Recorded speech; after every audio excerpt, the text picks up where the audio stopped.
Thank you guys for tuning in to JLM Radio Podcast. I'm featuring a very special guest today who happens to be my older sister, Jessica. And we are going to discuss topics that affect many others around the world and which herself has been going through her whole life, which is eczema.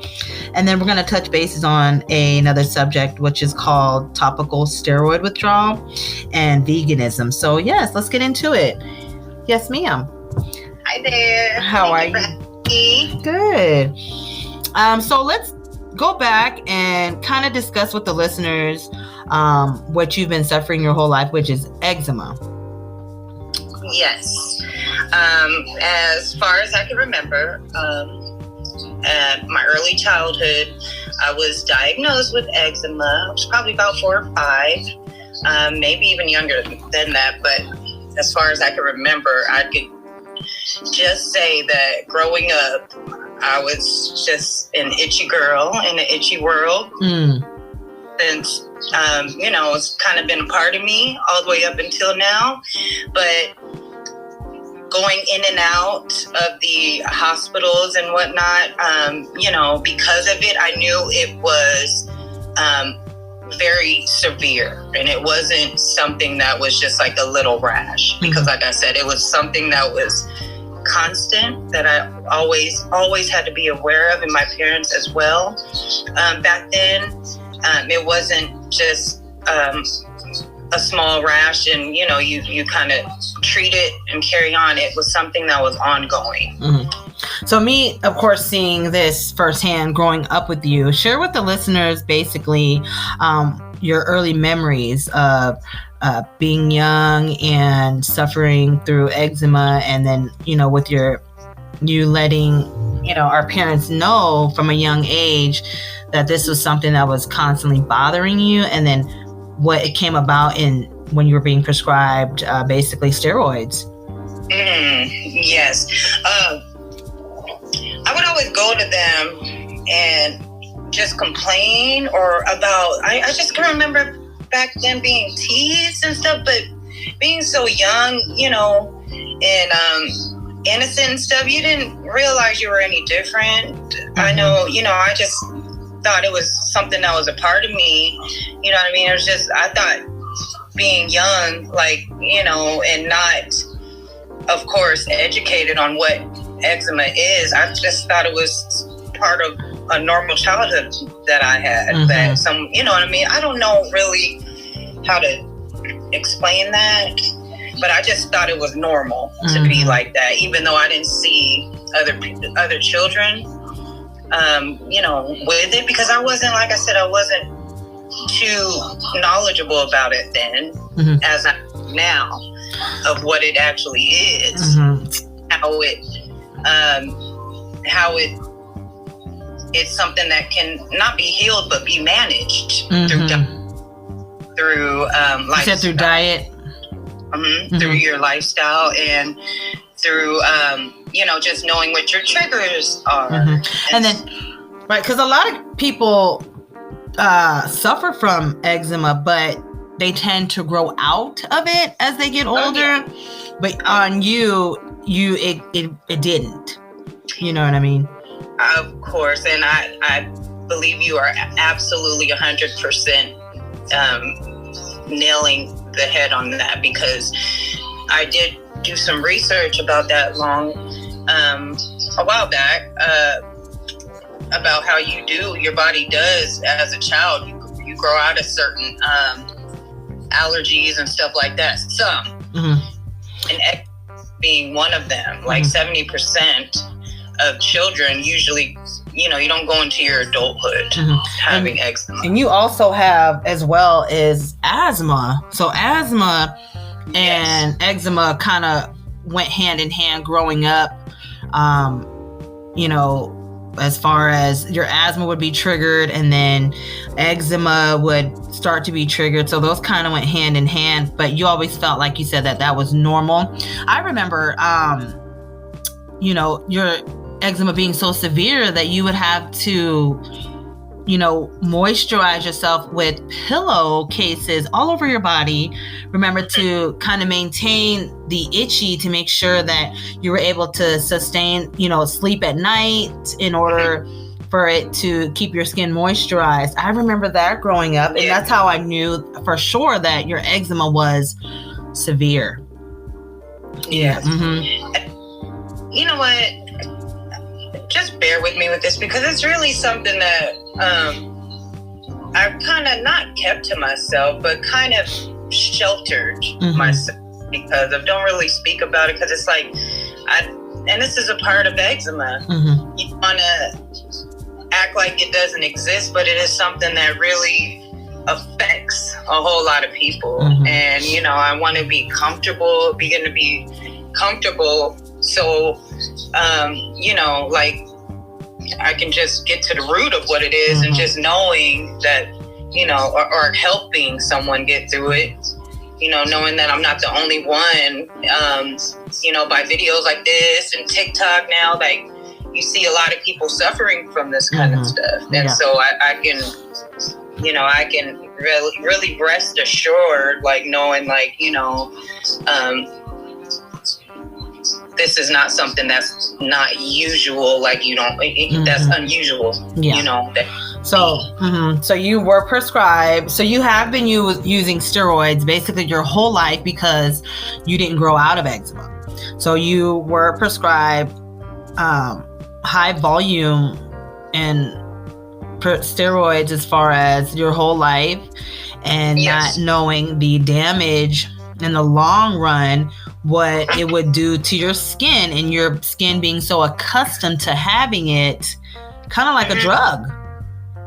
Oh, yes. Mm-hmm. And what happened was, my skin, it came to a point where eczema was very, as I got older, and it could have something to do with suppressing for so many years, the allergen or the eczema, I should say, this suppressing whatever it is that causes you to have these flare-ups. But using them for so long, for over 20 years, my body, I guess, became not just addicted, but it became just used to like, oh, you putting that stuff on me again? Mm-hmm. And it was kind of, I realized it wasn't working for me no more. Like I would use these creams and I would still, if not anything, it would spread and I would be more inflamed than I was. Like before, my teenage years and stuff, like some wouldn't know I ever had eczema because it worked. Not until later, I was starting to realize something's going on where, this isn't working anymore. Different creams, the highest potency creams had just began to stop working. And that could be devastating in a way, like, wow, the solution is not working anymore. So your decision to stop steroids after so many years, what was your decision to officially stop steroids and go a more natural route? What was the deal breaker for you to? I was sick and tired of having to go to my PA or my doctor, my physician, my family doctor, and then having to always get referred to a dermatologist to get these creams that I had to have as a part of my every, my routine, me, as far as just having to being able to feel comfortable, not feeling itchy, and and I think I just developed a life with them, if that makes sense. Like this is just like somebody with any other medication that they need to take their medicine every day, and to carry on with their lives, carry on. This is something that I need. So, but later in 2018 is the year that I decided that I'm not going back to the doctor. to get any more of these creams. Not. And this was 6 years ago? And I have not since. And I don't think I ever will. I've developed just a strong feeling within me that that, I don't know, something in me makes me believe that it was causing the redness and the itching to begin with. I don't know if my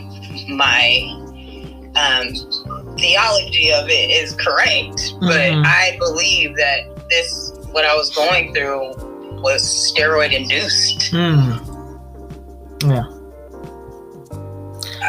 Also, for those who don't know, go ahead and define from your perspective, what is, now that we've touched bases on eczema and your decision to stop steroids. So now what comes in is what's a condition called topical steroid withdrawal.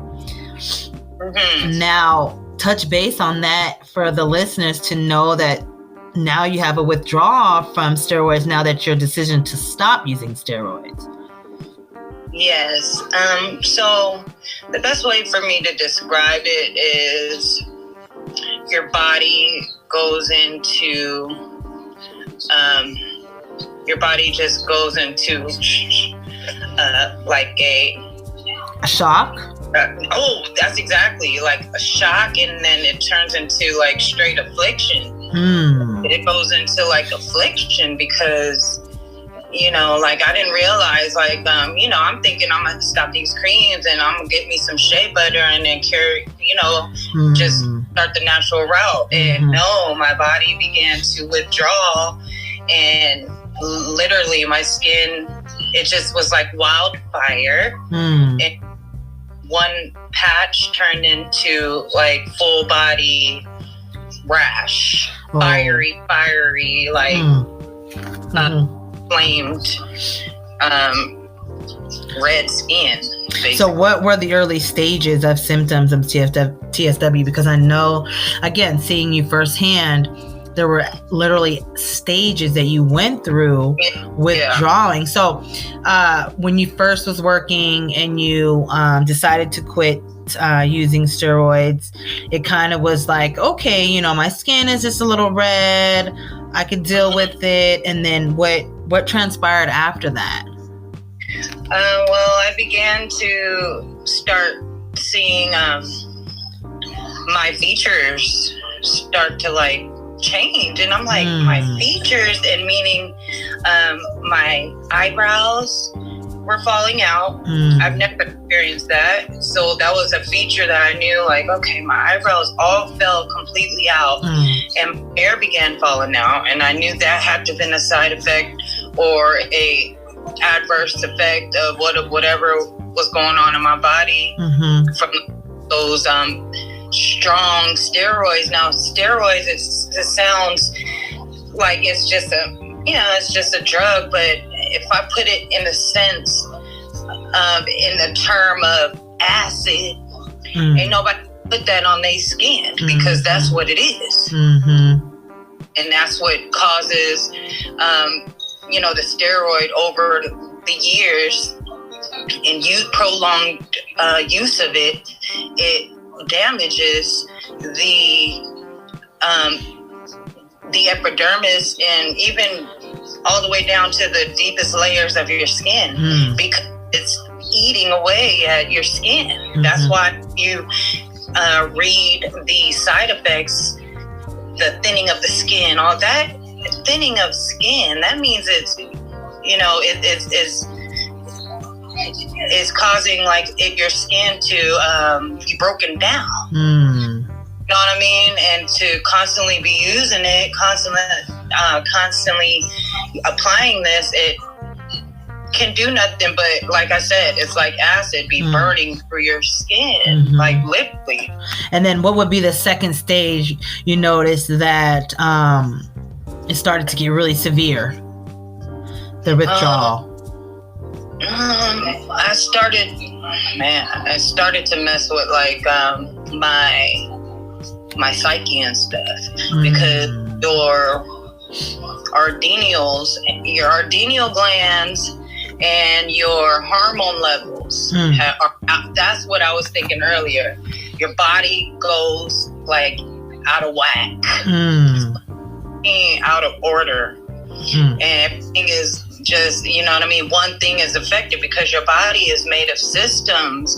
So the system is affected. I mean, and mind you, your skin is the largest organ in your body. Correct. So everything, you know, the largest. So everything comes through your skin, everything you eat, everything you, you know, your skin absorbs the air, everything your skin absorbs. And so my skin was just, man, you wouldn't think it would affect every part of your being, but it did. My mental, my physical, obviously. My physical was the main thing, deteriorated. Yeah, I wasn't able to really think. Like I was just like, what is going on? And that's had to do with something with my, like I said, my adrenal being damaged. Of the suppression caused by these creams. Wow. It would never, but yeah, this is probably, I wouldn't wish that on nobody. Like going through that withdrawal. Had I known, I would have never just quit using them off top, just stop cold turkey. I would get myself off of them so that my body wouldn't go into the shock. And then the third stage you would say is you started to look like a burn victim. Yep. That's exactly what it not only felt like, because there came to point in times that I don't even want to think about it. This is why it's so hard for me, really. Oh, yeah.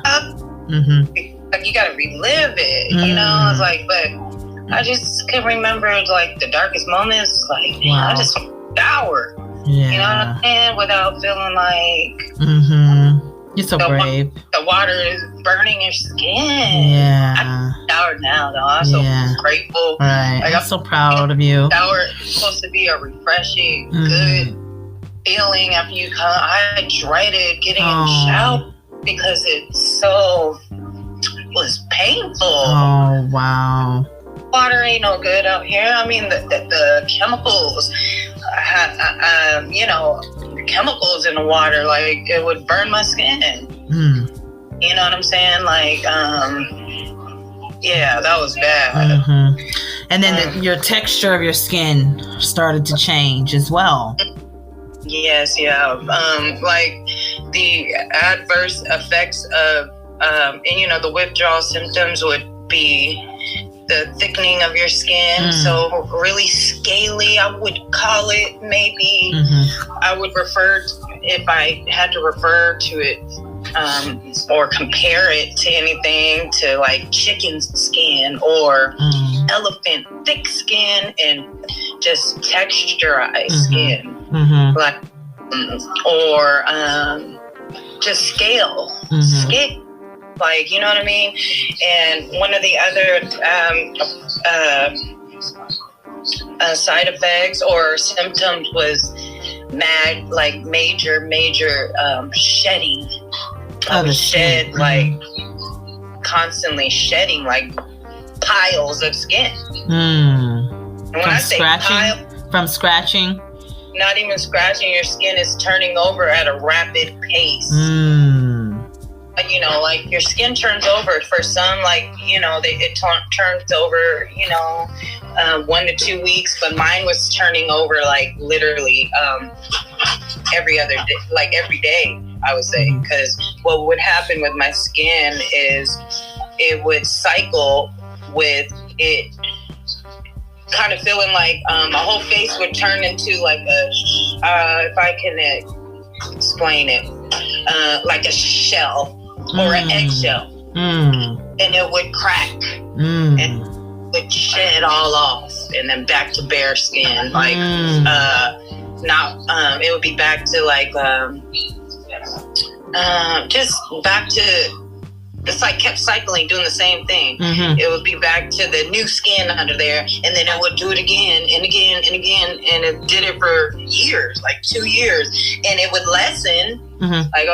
Like the turnover rate would lessen as the years went by, but it constantly, even up until now, it does that. You know, I kind of feel when it's coming, like your skin, it tightens and it's hard, like a shell, an eggshell, and it cracks, and then it sheds. So weird. It's not regular eczema though. It's like my skin is trying to repair its layers back. You know what I mean? It's trying to repair the layers of skin that were damaged over the years. And how has TSW affected you mentally? We heard the physical part. How for you has it affected you mentally? Mentally, yeah, it messed with my psyche real bad, because it gives you, I thank God though, it didn't give me like deep depression, but it had you feeling like in dark spaces and places, thinking in dark places. It's like, you know, when your outer appearance is affected to the extent that mine was, where you're literally like you change before your own eyes and the eyes of others, and you have to be, you know, your mental automatically wants to go into not defensive, but like having to explain what happened to you, and like always being on guard about it. You know, to feel like you gotta have an explanation for people who know you, and you know, from back in the day, or just know you, that family members that haven't seen you over the past years, and they want to know what, you know, what happened to you. You know, you're always in a constant state of like, like constant like explanation. Having that's what I like. I'm just tired of hiding away. People need social lives. You need to be, because you turn in. I don't want to turn into a, you know, like a just someone that is like you know, affected so much by their circumstances that they turn away, and you know, they're not themselves anymore. I want to be back myself, you know. So now, fast forwarding to now, how do you maintain your mental space? And I try to maintain being in a positive space at all times. Now, finally putting a few years behind you with TSW. I know it's probably very difficult early on, not understanding the condition, and now having more insight and how to maintain it physically and mentally. Even to this day, what do you do? And what could you, you know, what advice would you give to our listeners today who possibly could be suffering from topical steroid withdrawal in the early stages? To tap into some of these groups. There's a group, a private group on Facebook that I happened to come across going through the symptoms that I was going through, and I realized, and it's called Topical Steroid Withdrawal. If you look it up, you know, you'll find it, that it is a private group. But I noticed when I first joined the group that I see the same people who we almost look identical, and these are people of different races, colors, but our features were like identical. If it makes sense. It's like, oh my gosh, when I came to find in this group and I seen that, wow, her eyes are wrinkly under there like mine, just like that.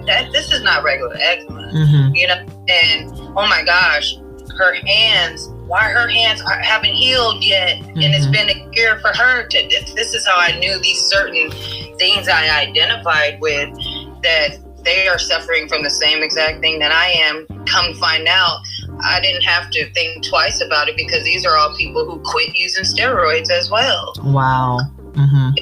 All the people who literally quit using steroids and are suffering the same exact side effects of it. So you even changed your diet. You've been vegan for how many years now? Actually, I've been vegan since 2016. So 7 years vegan. And I actually was vegan before I started going through TSW. Wow. So, And it did contribute to me wanting to live a holistic or, a natural lifestyle and kind of contribute to making that decision to not use those topicals anymore. Yeah. Kind of wanted to go the natural route, with the healing part of,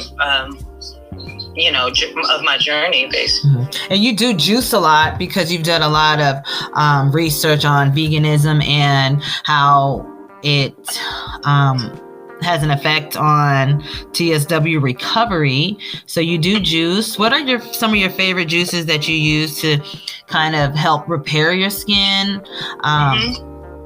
So my go-to juice is basically, everyone's different though. Some may have, everybody's allergies are different. When I would suggest and give advice to whoever is suffering to get an allergy panel done, see what your food sensitivities are, because it begins there in your gut or with your system. You might be just allergic to some fruits that may cause you to flare up. But for me, celery juice has been my number one. Celery juice and just anti-inflammatory fruits and vegetables, period. Like, for me, pears are good.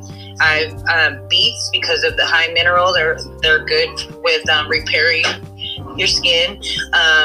Celery and carrots, anything that is vitamin K dense. So I don't try to incorporate too much sugar. So I do very little and minimal, like pear, but mostly vegetable. So like celery, carrot, beet, and pear is my go-to. So you actually changed your diet, or have you? You are considered a vegan, correct? Yes, that's correct. Actually, before I began my TSW withdrawal journey, I was vegan the beginning of 2016, so January 2016. So that would be 7 years now. I think that is what kind of contributed to me just taking the natural holistic route as far as treating my eczema. So it was like, maybe I would like to think that God was preparing me for something that was unknown to me at the time. But he was like preparing me like for what I was going to go through, because I think me eating meat or dairy and going through TSW would have just slowed down the healing process for me, because of the, those being high inflammatory foods or whatever. So, but yeah, I just want to say, like, maybe, like you're 9 months pregnant and some may be able to, agree with this and some may not. But in the middle of the night, like when you're 9 months, you would wake up constantly going to the restroom. And I think of it like God is preparing you for what's to come. And like you're going to be waking up every 2 to 3 hours. Because I can remember that with my last child.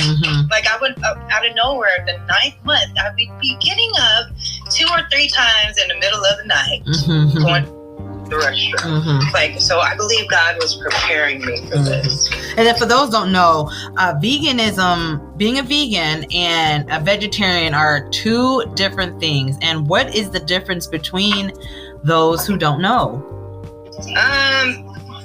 I was vegetarian at one point, and I ended up going back to eating before I became vegan after my second child. But it's just you're still eating the dairy, eggs, milk, cheese. As a vegetarian, just no meat. There's no meat. And then being a vegan, and plant-based is just strictly, and don't get me wrong, being vegan doesn't mean completely healthy either. You got all kinds of vegan foods. I'm eating some Pringles right now, and these are vegan, and they're not the best thing for you because vegan and plant-based is just no dairy, no meat. So no animal byproducts at all. Exactly. No animal byproducts. So, and then your veganism and your TSW recovery also go hand in hand as well. You like to juice. You do juice to help manage your skin and your TSW as far as the recovery. What are some of your favorite juices that you like to make? My two go-tos would be my celery juice would be number one because it's very nutrient dense, and it's strictly like heals your skin. It's like, and the other would be my other concoction that is eczema friendly would be just celery, carrot, beet, and pear. And you sometimes add a little ginger to that. But lately I've been trying to keep my fruits with my fruits and my veggies with my veggies, if that makes sense. So I've been kind of mixing and matching lately. After looking at, you're not supposed to have certain, to help with your digestive, certain fruit and vegetable mixing. Keep your fruits and your melons all like separated when you're consuming them. And then what does a day look like in your life for a person who has TSW as far as maintaining TSW and your skincare routine? Well, because my skin is still very, very sensitive to products, I try to just as much as possible. Of course, when I shower and stuff, and to be very minimal, not too hot water, like 5-minute max window. Wash my hair separately. You know what I'm saying? Or on a wash day. Do your hair before you get in the shower so you can get in and out the shower. Wash your hair before. Just create a routine that works best for you. And I think that developed from earlier, like when I mentioned just being afraid to shower. Like you really develop a PTSD you have to you learn how to. It's like you got to relearn how to treat this the natural way. I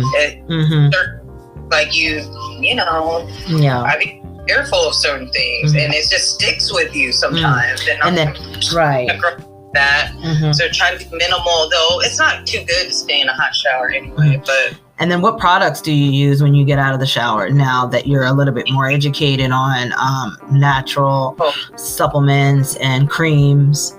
I try to, as much as I can, make my butters and stuff, but sometimes life happens, and I'll just the less ingredients for me the better.